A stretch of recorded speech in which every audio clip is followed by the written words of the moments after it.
Selamat malam para pemirsa Semarang TV yang berbahagia. Kembali minggu ini berjumpa dengan program Biang Lalas Sastra. Bersastra kita bahagia.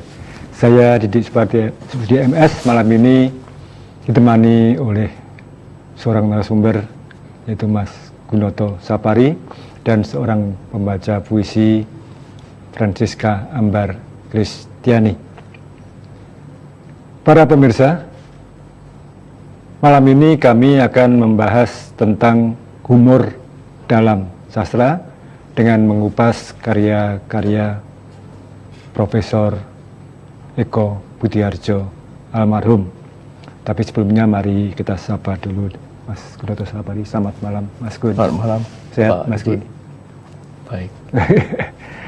Nah, nih Mas Gun, ini mengenai humor dalam sastra, ya. Kriterianya apa? Ya. Dalam sastra Indonesia itu sejak awal kemunculannya pada zaman awal tahun 20-an ya, 1920-an. Itu sastra Indonesia terkesan serius, terlampau serius.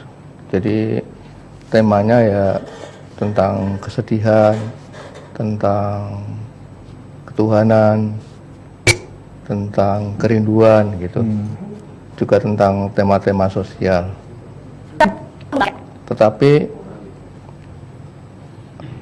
dalam sastra Indonesia ini unsur humor atau unsur kelakar itu tidak muncul. Kalau muncul itu juga tidak dianggap sebagai karya sastra gitu. Jadi seperti misalnya pada tahun 1970-an itu kan muncul puisi beling ya. Nah, puisi beling itu yang dipelopori oleh Remi Siladu pada waktu itu merupakan semacam pemberontakan terhadap sastra Indonesia yang didominasi oleh tema-tema yang terlalu serius gitu. Sehingga Remi Siladu ini memunculkan puisi beling yang karya-karyanya itu puisi-puisinya itu tidak serius, komunikatif, dan agak mengabaikan rima, persajakan, irama dan sebagainya. Dan itu ternyata pada waktu tahun 70-an awal itu menjadi fenomena dan digemari oleh para penyair muda pada waktu itu. Jadi itu sampai banyak sekarang dimunculkan lewat kalau nggak salah lewat majalah musik Aktuil salah satunya ya. Iya, Aktuil ya. Iya, ya. Terbitan di Bandung ya. Iya. Di Bandung. Pada waktu itu anak-anak muda pada zaman itu kalau nggak berlangganan majalah Aktuil itu gengsi ya. Seperti itu suatu prestise tersendiri. Nah, pada waktu itu Remi Siladu menunjukkan bahwa karya sastra yang dianggap adiluhung, dianggap hanya dengan tema-tema religius, tema-tema yang terlalu serius, itu di tangan Remi menjadi cair puisi itu, menjadi main-main ya, menjadi banyak unsur candanya, unsur kelakarnya begitu. Dan dengan cara begitu Remi Siladu menyampaikannya dengan penuh humor, dan dalam humor itu kadang muncul ejekan, muncul sindiran, muncul kritik dan sebagainya. Apa yang dilakukan oleh Remi Selado itu ternyata di Semarang itu diteruskan oleh Profesor IR Eko Budiarjo MSc. Pada waktu itu dia ini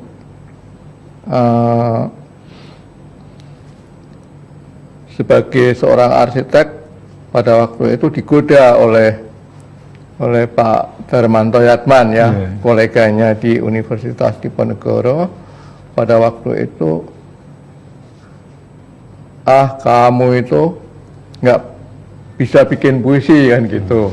Nah, Master yang gitu ya, Pak Darmanto. Nah, dan pada waktu itu kebetulan puisi-puisi Pak Darmanto kan juga banyak unsur humornya juga. Jadi apa yang dilakukan oleh Mas Darmanto kemudian ditiru oleh Eko Budiarjo. Pak Eko Budiarjo ini kemudian membuat puisi-puisi yang beling, yang banyak humornya, dan ini menjadi satu ciri khas beliau ya. Kalau dia pidato, dia memberikan sambutan, dia berceramah, dia menyampaikan prasarannya, menjadi pemakalah dan sebagainya, selalu memulai dengan membaca puisi dia yang puisi humor itu ya. Ini pencetusan istilah puisi humor ini oleh masyarakat atau oleh penulisnya sendiri sebetulnya? Sebenarnya kalau dalam sejarah perpuisian di Indonesia ya, sejak puisi lama sampai puisi baru, kemudian sampai puisi modern ini, itu kan sejak dulu sebenarnya unsur kelakar itu sudah muncul ya pada saat puisi-puisi tradisional. Misalnya kita mengenal namanya parian ya, kemudian kita mengenal peribahasa-peribahasa yang juga muncul ada rasa humornya, dan itu pun mungkin dilakukan oleh orang-orang zaman dulu ketika mengkritik itu tidak langsung ya, kalau Gunawan Muhammad menyebut sebagai pasemon, jadi menyampaikan dengan cara menyindir gitu, menyindir dengan humor, sehingga yang disindir itu tidak terasa sakit, dikritik tidak terasa terluka, karena dibungkus oleh humor. Jadi pada waktu itu sebenarnya dari pengarangnya sendiri sudah memunculkan humor-humor, tetapi pada periode puisi Indonesia modern, sastra Indonesia modern, itu unsur humor hilang. Bahkan karya-karya humor itu dianggap menjadi karya-karya pop. Jadi tidak masuk dalam sastra serius, sastra yang hanya main-main. Itu artinya dalam sejarah sastra Indonesia ada mata rantai yang terputus, karena seharusnya karya-karya sastra yang bertema humor ini, yang dengan nada humor ini, nada kelakar, nada canda dan sebagainya, itu seharusnya masuk dalam sejarah sastra Indonesia, tapi ini terabaikan. Kemudian kemunculan sastra humor ini lebih dulu atau setelah puisi beling? Setelah puisi beling. Lebih dulu mana ini sejarahnya? Sebenarnya sebelum puisi beling sudah ada ya model humor ini, karena karena dalam puisi-puisi tradisional kan sudah muncul itu karya-karya humor dalam kalau kita mengenal misalnya parikan, kemudian pantun-pantun. Nah, seperti dalam pantun kan ada humornya juga. Kemudian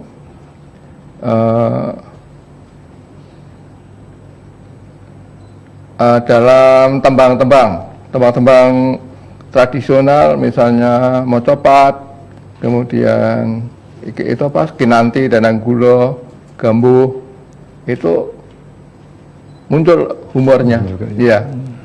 Jadi sebenarnya humor itu sudah muncul sejak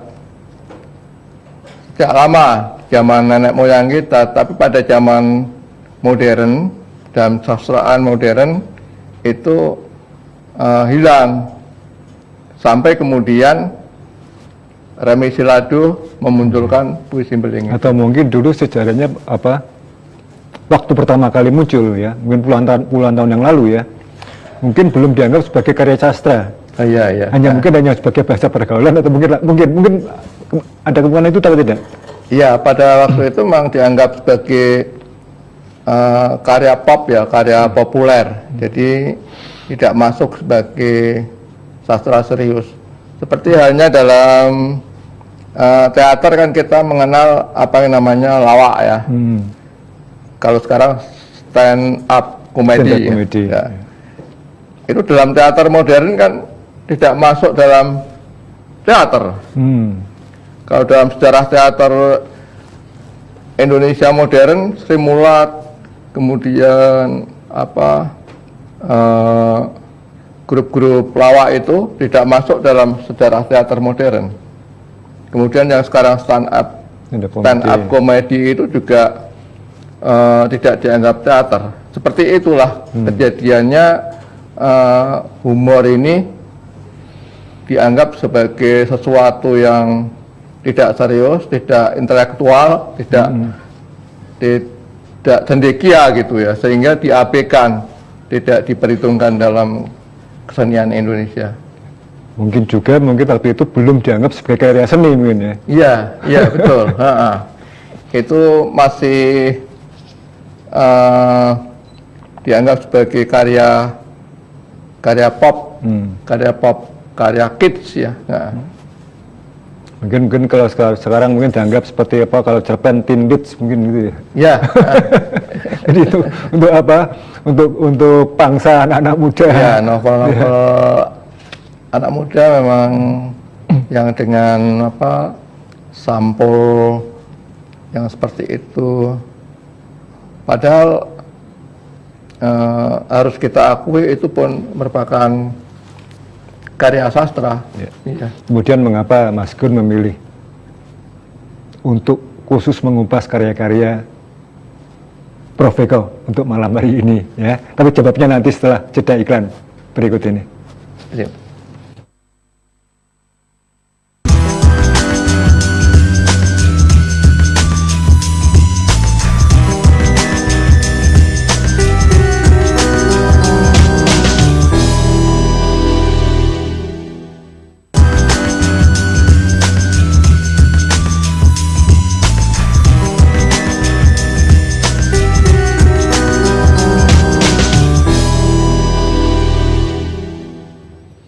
Terima kasih para pemirsa, Anda masih setia di saluran 52 WF Semarang TV dalam program Biang Lala Sastra bersama saya Didi MS.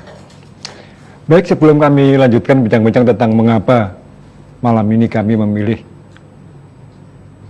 humor sastra ini, yang dipilih adalah karya-karya Prof. Eko Budiarjo. Tapi sebelumnya mari kita dengarkan salah satu karya Prof. Eko yang akan dibacakan oleh Francisca Ambar Kristiani.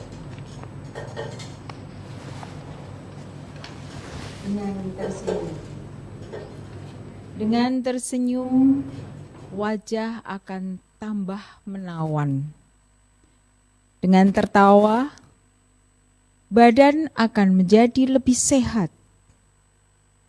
Dengan berdoa, jiwa akan lebih damai. Dengan cinta dan bercinta, kita sekaligus akan tersenyum, tertawa, dan berdoa, "Oh God."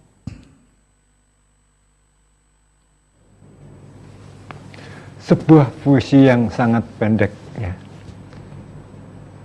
Di mana sisi humornya di sini, Mas?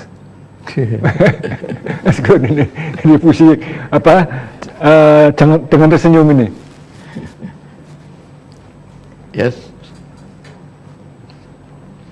Saya kira kan ini kan berbeda dengan puisi-puisi yang dicipta oleh para penyair modern. Kalau penyair modern itu menulis puisi terlampau serius. Dia memperhitungkan kata, melakukan penapisan kata, seleksi kata, memilih diksi, memperhitungkan irama, memperhitungkan persajakan dan sebagainya. Nah, kalau ini puisi yang sangat cair, yang sangat komunikatif, dan setiap orang yang membaca itu tidak seperti membaca puisi-puisi Khairil Anwar, puisi Gunawan Muhammad, atau Sapardi Djoko Damono, yang kalau membacanya itu antara pembaca yang satu dengan pembaca yang lain bisa berbeda tafsir. Ya, Kalau ini puisi yang hanya ditafsirkan secara tunggal oleh pembacanya. Jadi, siapapun orangnya, ya. siapapun orangnya, gitu. Jadi saya kira ini dia mempermainkan kata, ya. Jadi dia mengatakan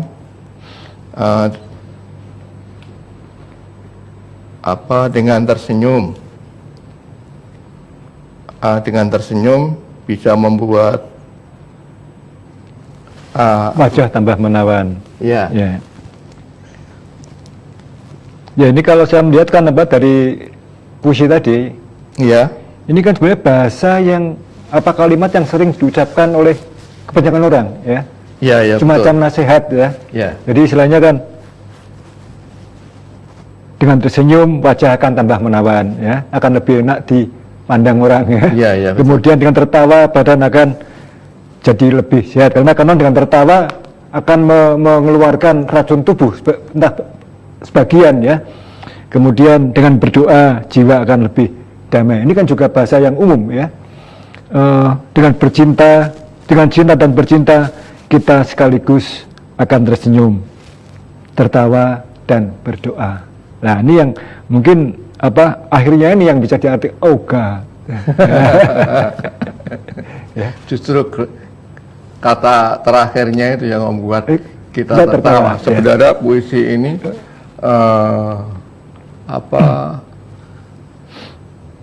religius juga, ya, tetapi ada unsur kelakarnya.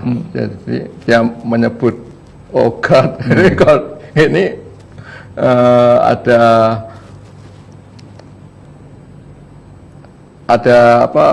tidak seperti kalau kita menyebut misalnya Gusti, ya Allah, ya, beda ini. Jadi ada semacam pencairan dengan penyebutan nama Tuhan, dan itu membuat kita tidak seperti seserius kalau kita membaca puisi seperti puisi-puisi kebanyakan sebelumnya itu. Memang kalau saya melihat isinya, ya, ini setiap orang pembacanya 1000 orang pun akan mengartikan sama, ya. Iya. Hanya mungkin penutupnya ini, God ini yang bisa ditafsirkan macam-macam, ya. Jadi God ini, berarti ini yang diisi puisi tadi itu anugerah Tuhan yang harus kita lakukan. Iya, iya. Ya. Bisa juga menjadi pertanyaan, benarkah, kan gitu. Ya. Ini mungkin yang dari sisi humornya, ya. Kemudian mengapa yang dipilih Mas Gun malam ini adalah karya-karya Prof. Eko untuk kita kupas mengenai Prof. Eko ini adalah pribadi yang unik. Kalau kita selama ini kan melihat kalau profesor itu stegemannya ya rambutnya botak kayak terus nganu orangnya serius dan biasanya pelupa kan gitu. Nah kalau kita melihat ketemu Prof. Eko itu kita sudah langsung gembira dengan ciri khasnya, penuh tawa, penuh tanda, dan dia bisa menjelaskan hal-hal yang rumit, yang ilmiah, tetapi bisa dijelaskan secara populer, bisa menjadi komunikatif, sehingga orang menjadi senang. Karena itu Prof. Eko itu sering diundang oleh banyak kalangan ya untuk berbicara tentang arsitektur, tentang kesenian, tentang kebudayaan, juga masalah kepemudaan juga, jadi berbagai hal, sehingga jadwal Prof. Eko itu selalu padat. Dia menyebut sendiri sebagai Mr. Willem Otarno, di Jawa gelem ora tau nolak. Jadi dia banyak diundang kemana-mana karena ciri khasnya itu dia mampu menampilkan hal-hal yang ilmiah, yang rumit, yang bikin orang pening, mengerutkan dahi, tetapi dia mampu menyampaikannya dengan secara populer, bisa kemudian diterima oleh masyarakat awam. Jadi masyarakat yang mungkin tidak pernah kuliah itu bisa mengerti, memahami apa yang dikemukakan. Nah, Prof. Eko ini boleh dikatakan orang yang memasyarakatkan puisi. Jadi orang itu tadinya itu tidak begitu suka dengan puisi, tetapi ketika dibaca oleh Prof. Eko bisa ketawa ya, bisa senang dengan puisi.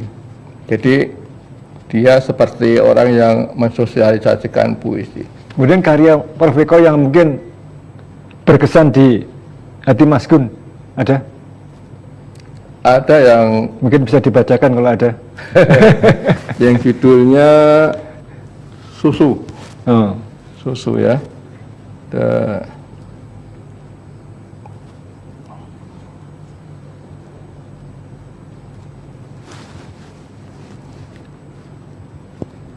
Susu.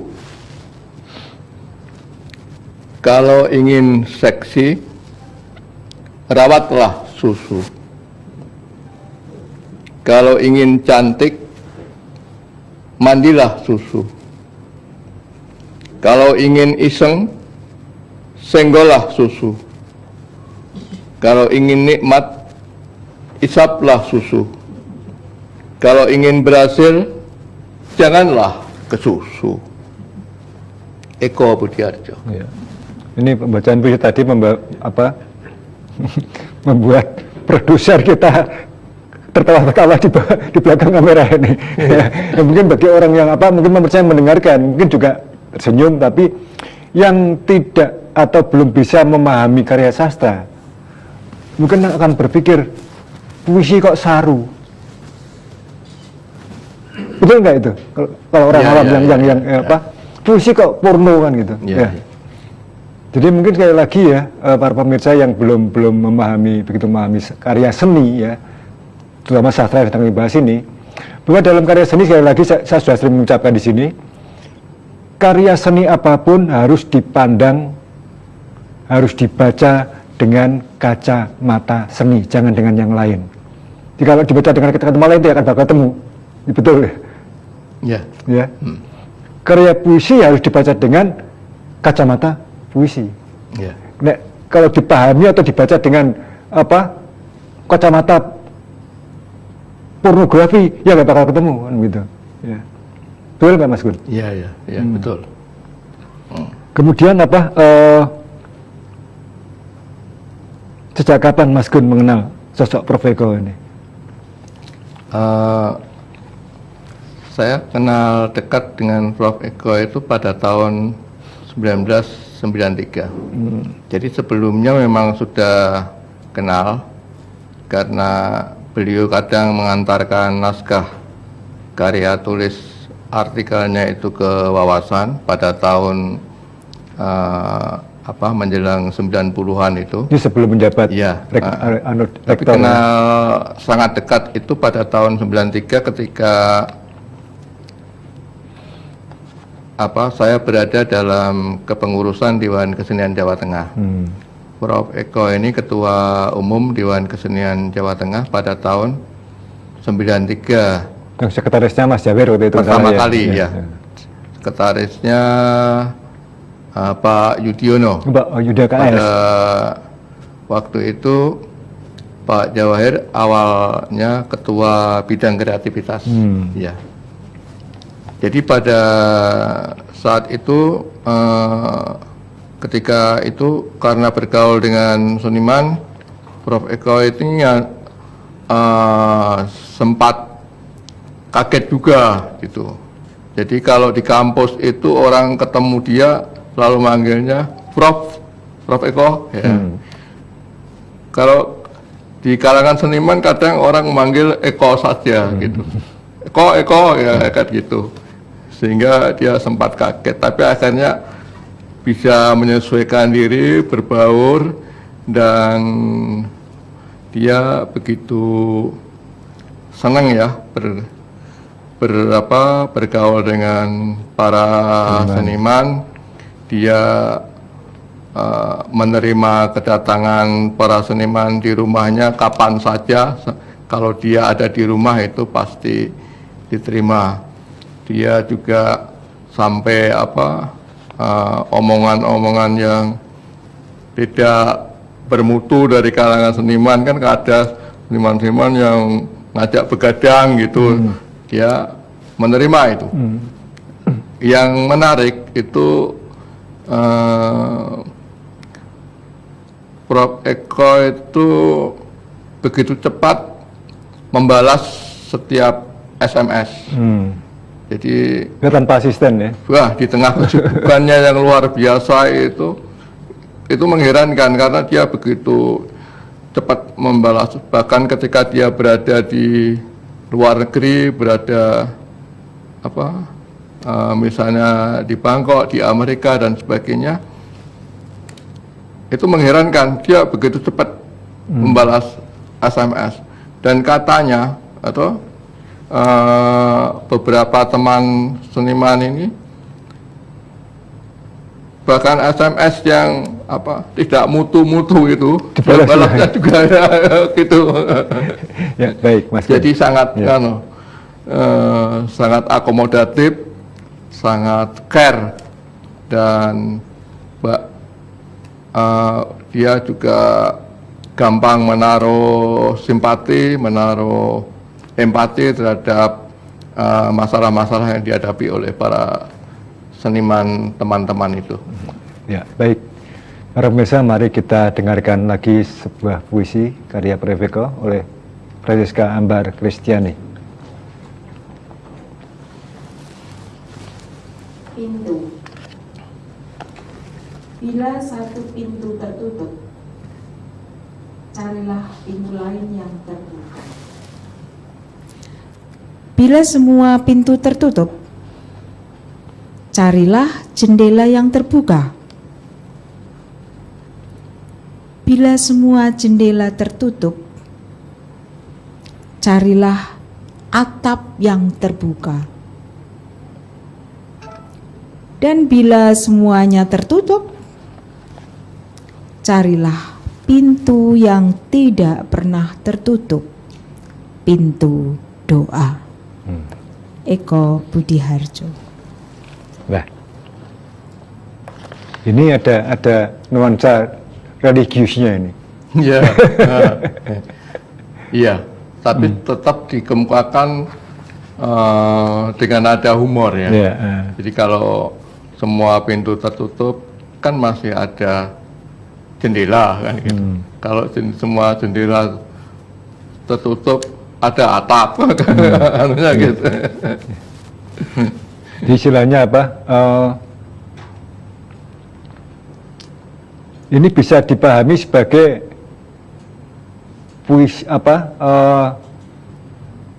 petunjuk ya, atau mungkin saran ya untuk menuju ke rumah Tuhan atau berkomunikasi dengan Tuhan. Mungkin bisa diartikan seperti itu ya. Tapi diungkapkan dengan nada jenaka. Iya, betul. Nah, jadi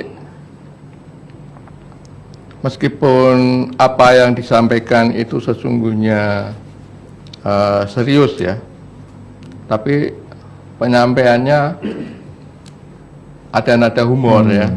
Jadi tidak langsung ndake berbicara tentang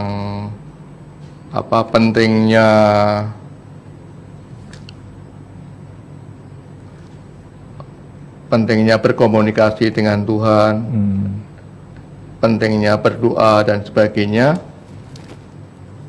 Tapi dia menyampaikan dengan canda itu, dengan kelakar. Dan saya rasa langsung kalau yang paham langsung menohok gitu ya. Iya, betul. Ya, baik pemirsa. Kita lanjutkan lagi bincang-bincang tentang humor sastra karya-karya Prof. Eko Budiharjo setelah jeda iklan berikut.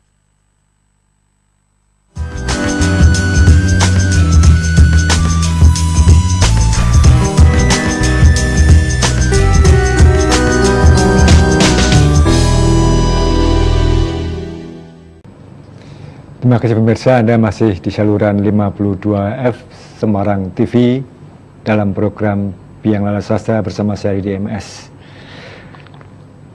Mas Gun, mungkin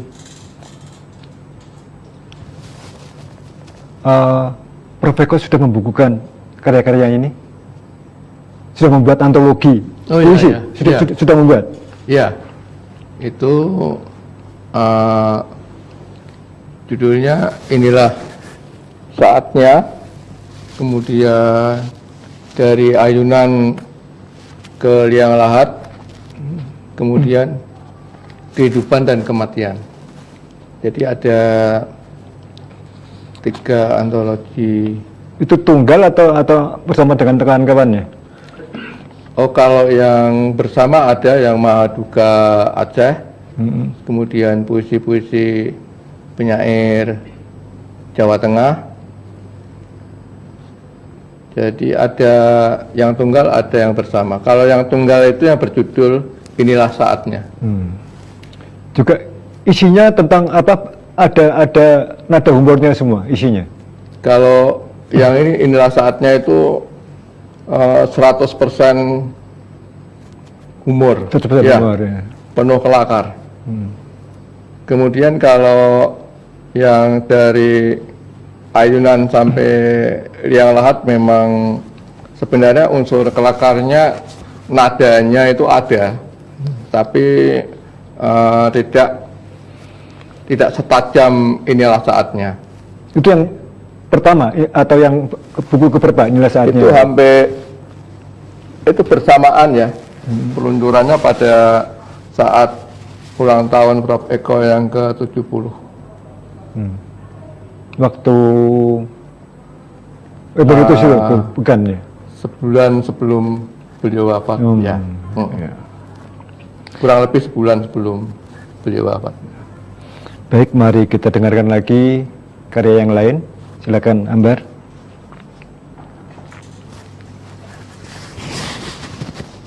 Bule Inggris versus orang desa Jawa. Orang bule Inggris hanya kenal kata coconut untuk kelapa. paling-paling yang kekenat. Untuk kelapa muda, orang desa Jawa sebelum sampai pada kata kelapa berawal dulu dengan manggar, kemudian bluluk, lantas cengkir, lalu degan, baru kelapa. Puisi Eko Budiharjo. Ya. Kalau di sini, di mana sisi humornya yang ini? Iya, sebenarnya kan kalau itu kan soal bahasa ya. Kalau orang Jawa itu kan menyebut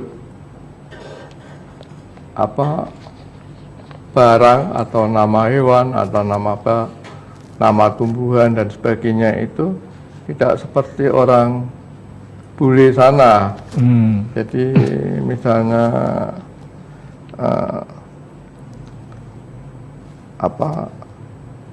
tadi disebut kelapa. Yeah. Ternyata untuk sebelum proses menjadi kelapa itu namanya macam-macam, ya. Atau mungkin ini Prof. Eko ingin menunjukkan kosakata bahasa Jawa itu lebih kaya daripada lebih kaya daripada kosakata bahasa Inggris mungkin. Iya. Nah. Dan selain menunjukkan itu kan berarti kan ada versus dipertentangkan antara orang bule Inggris dengan orang desa Jawa. Iya. Jadi dipertentangkan. Ya. Dan ternyata orang desa Jawa lebih pintar daripada orang Inggris. Karena orang Inggris tidak punya kata atau tidak punya istilah untuk manggar misalnya. Untuk bunga gitu. kelapa, ya. Iya.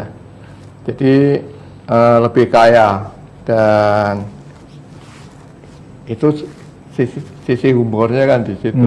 Iya. Unsur kelakarnya. Ya, ini saya juga tertarik ingin membacakan salah satu karya Prof. Eko ini. Ini saya pilih yang agak panjang sedikit ya. Judulnya Renungan Kakek Manula. Ketika kecil dulu sekali, aku asyik belajar aljabar. Cucuku kini getol belajar matematika. Sewaktu kecil masa silam, aku kecanduan belajar ilmu hayat. Cucuku sekarang sibuk belajar biologi. Tatkala kecil di desa terpencil, aku gandrung ilmu bumi. Cucuku di kota besar bersemangat mempelajari geografi. Semasa kecil tempo dulu, aku terpaksa belajar ilmu falak. Cucuku sampai saat ini amat tertarik dengan astronomi. Bahkan bercita-cita jadi astronot. Aku jadi bingung. Ini bermakna kemajuan, kemunduran, atau aku kakek manula yang ketinggalan zaman? Eko Budiharjo. Ya, ini pertanyaan-pertanyaan Prof. Eko tadi ya. Mungkin juga menjadi pertanyaan orang-orang tua sejamannya. Ya. Nah ini mungkin kalau menurut saya sisi humornya nggak begitu kelihatan yang ini. Nah, ini uniknya Ya. di mana kalau yang karya ini? Hanya yang agak panjang ini karyanya ini. Ya. Jadi unsur humornya kan pada pertentangan itu ya, pertentangan antara dulu dan sekarang ya. apa yang dilakukan oleh orang zaman seusia Prof. Eko yang zaman masa kecilnya itu, kalau dulu belajar aljabar, sekarang matematika. Dulu ilmu bumi, sekarang geografi. Jadi itu unsur-unsur pertentangan itu yang menunjukkan ada unsur kelakarnya. Orang jadi tersenyum meskipun tidak sampai tertawa terbahak-bahak ya, tapi ada senyum simpul terhadap puisi tersebut. Saya kira Prof. Eko selain itu ingin menunjukkan bahwa perkembangan ilmu pengetahuan, perkembangan bidang studi itu sesungguhnya kan tidak beranjak ya, tidak beranjak jauh. Dari dulu ada aljabar, ada ilmu ukur kan gitu. Sekarang berubah menjadi matematika. Dan itu sebenarnya tidak berbeda jauh. Kemudian dulu ada ilmu bumi, sekarang ada geografi kan gitu. Jadi ini beda nama, beda istilah saja ya. Iya. Dan di situ Prof. Eko sebenarnya juga ingin mengkritik apalah arti nama kan gitu. Jadi perubahan nama, perubahan istilah itu tidak mengubah substansinya. Dan mengapa itu harus diubah-ubah kan gitu istilah dan nama itu, sehingga Prof. Eko menyampaikannya dalam puisi tersebut. Kemudian selain Prof. Eko, ada nggak prof lain yang juga menggemari puisi di Semarang ini? Khususnya di Semarang khususnya ya? Kalau di Semarang, ya kebetulan ada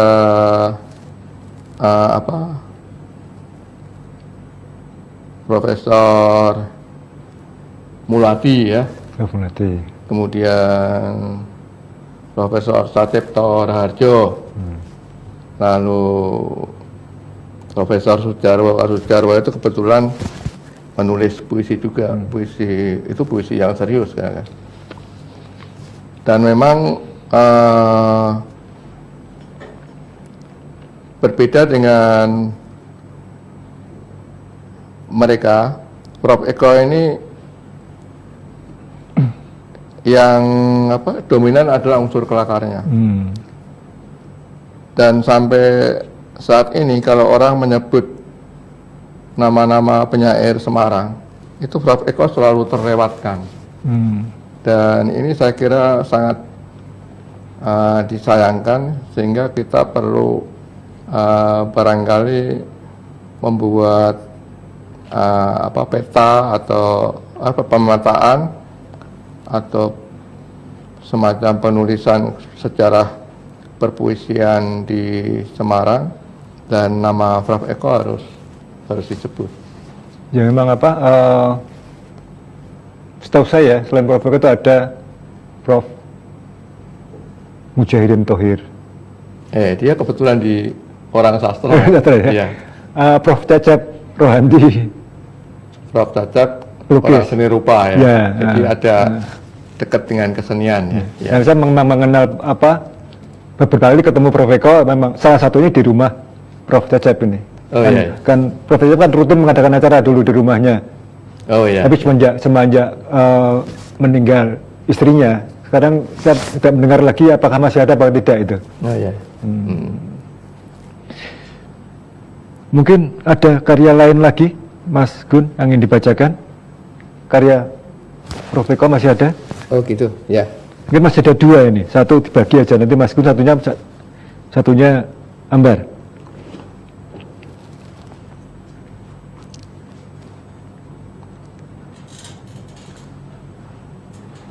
Gerakan hijau.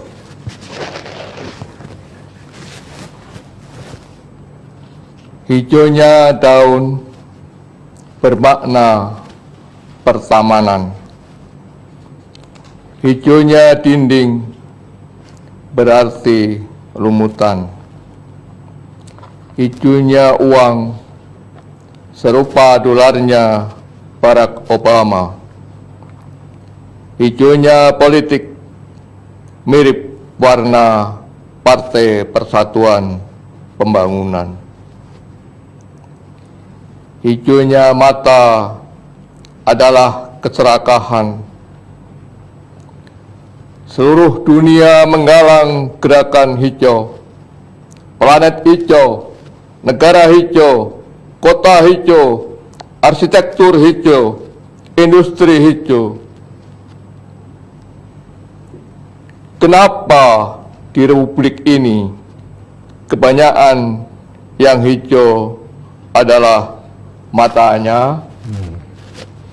Nah ini penutupnya ini yang menarik ini. Iya. Ya mungkin ini kan apa, kita tidak langsung kan Prof. Eko menyebut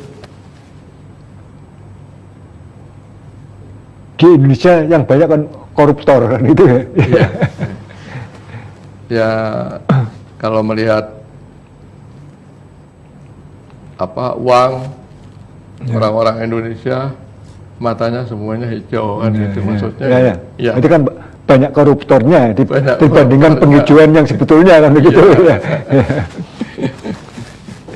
Ada kritik, ada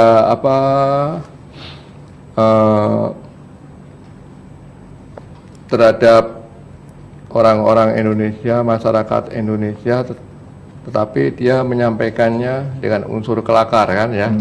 Jadi ini yang dilakukan oleh Prof. Eko dalam kesehariannya. Jadi tidak hanya dalam puisi, tapi dalam ceramah, dalam pidato-pidato, dia menyampaikan kritik dengan dibungkus kayak gitu. Ada unsur kelakar. Saya juga mendengarnya beberapa kali. Ya mungkin kita lain kali bisa membahas karya-karya profesor yang lain dalam yang sastra ini. Demikian para pemirsa, obrolan kita tentang humor sastra, mengupas karya-karya Prof. Eko Butiharjo, dan tentunya waktu 1 jam tidak akan cukup ya. Kita mungkin bisa lanjutkan pada lain hari atau dengan mengupas karya-karya profesor-profesor yang lain. Dan sebagai pemungkas nanti Ambar akan membacakan satu karya lagi ya. Kita akan berjumpa lagi pada Biang Sastra minggu depan dengan program atau dengan tema yang lain tentunya. Terima kasih atas perhatian Anda. Salam sastra. Silakan Ambar. Halal bihalal. Kepingine wong Banyumas kue mung telur. Sepisan awak waras, ping pindho ati ayem, ping telu awet urip. Matur nuwun.